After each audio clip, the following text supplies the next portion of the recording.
one man who needs no introduction is the man sitting next to me, the guy who finished second in the championship in 2013 on Aprilia. Probably somebody who spent a lot of his competitive career on Aprilia as well. Eugene Laverty, of course. I mean, you've been with this RSV4 for a long time now.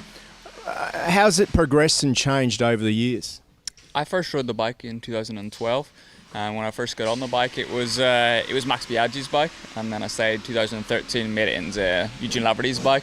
So it was interesting to get back onto it last year in 2017 and see how it changed. They've done a lot of work with the bike over the years. You know, people think of it as being a bike that's been around for a long time, but in superbike racing, the intelligent guys just keep chipping away at it step by step.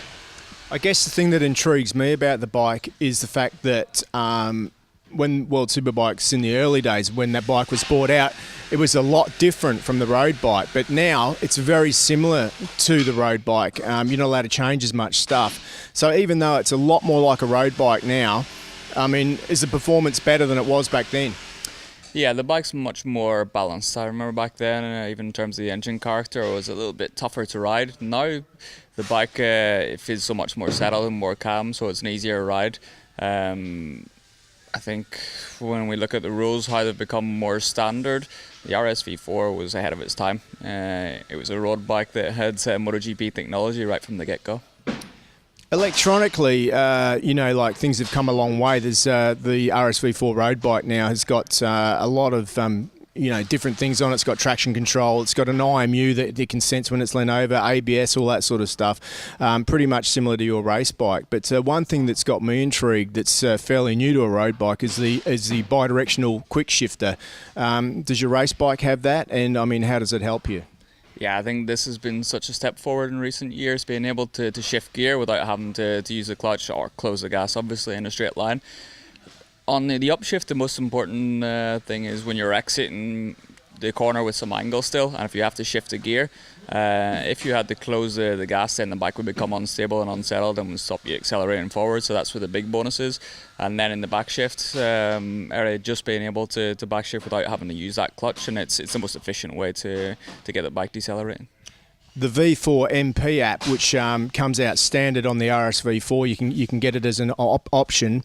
It allows customers at home now, they can actually change metre per metre, corner per corner, traction control, wheelie control on the track. I mean, how long have you been playing around with that stuff? I mean, that really is MotoGP technology for the road.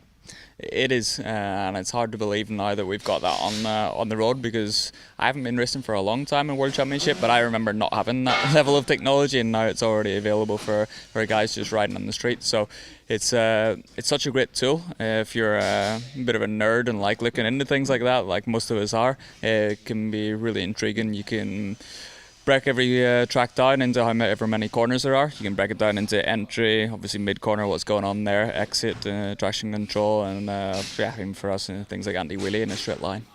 You've ridden many bikes in your years of racing, from 600s all the way through to inline 4s, V4s, MotoGP bikes.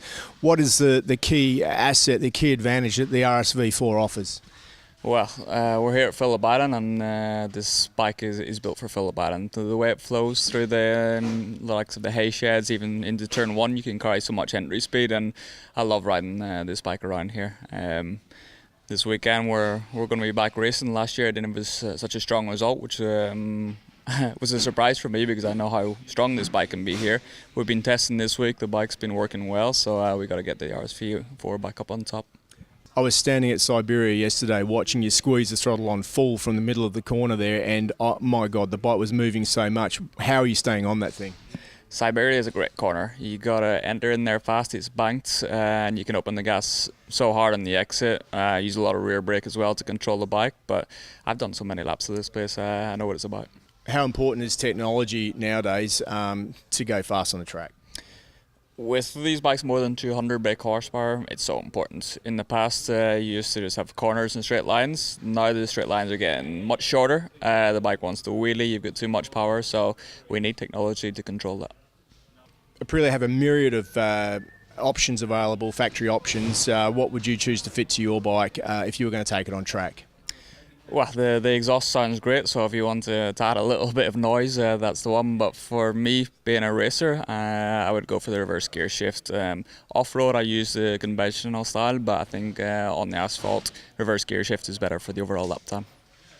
I guess finally the RSV4 is the most adjustable chassis on the market, with adjustable swing arm pivots, steering heads. You can even change the engine mounts where it's mounted in the frame. What do you play with out there to give you an advantage on track? During winter testing, you play around with everything on the bike. You got to find the ballpark. We've played around this winter with engine position because we can. Phillip Island, I think a high bike's always good to get the bike turning around here. Swing arm pivots, another thing. If you change the gear, and it changes a lot of the numbers that the engineers get involved in. So having that adjustability keeps everything in range. So it sounds like the technicians are pretty busy in the box all the time. Yeah, the technicians get involved in the numbers, and I just worry about opening the gas. Last thing, mate, have you ever been caught speeding in pit lane before? Because I know now, probably due to your development, that the road bike comes out with a pit limiter. Pretty handy. It is embarrassing when you get caught with that one and you have to pay the fine, but the times I've been caught is either when I've just not pressed the button maybe in time on the way in, or else pressed it too early on the way out. So it's mad to think they've got a button to slow you down, and I'm not even smart enough to use it. Thanks, Eugene.